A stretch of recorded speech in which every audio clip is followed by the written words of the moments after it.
converting between fractions and decimals. We have met this earlier in the course, but just some slightly harder examples. Pause the video and give example 20 and 21 a go. So in example 20, we have to express 9/20 as a decimal.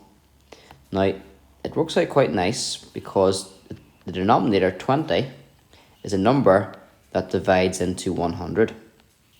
So I can write 9/20 as 45 hundredths. How did I do that? Well, 20 times 5 is 100, so 9 times 5 is 45. So by doing that, I've got 45 hundredths. You could go straight and write that as a decimal now. It might help you to think of that as 45%.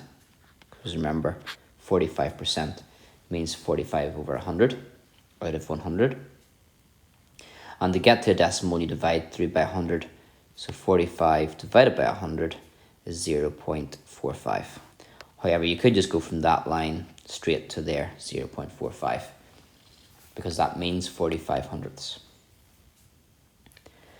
Now in example 21, we have to express 7/8 as a decimal, but unfortunately we can't just get a nice link from 8 to 100. We did 20 to 100 times 5, but 8 doesn't go nicely to 100. You can do a few different wee things, but I'll give you one technique.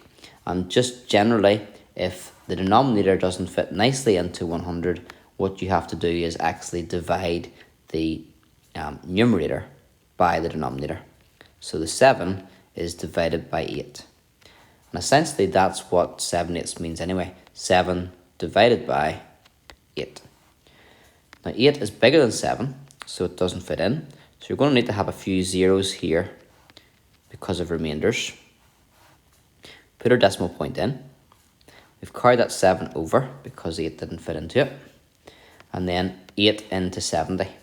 So 8 8s are 64. And then 6 left over.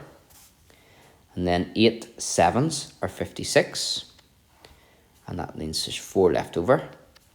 And then 8 5s are 40. And you can see there, when I've divided the 7 by the 8, I've ended up with a decimal on the top, 0.875. Okay? Now that technique always works. It would work for that other one. But if you've got a nice denominator that fits into 100, then maybe just go for that approach.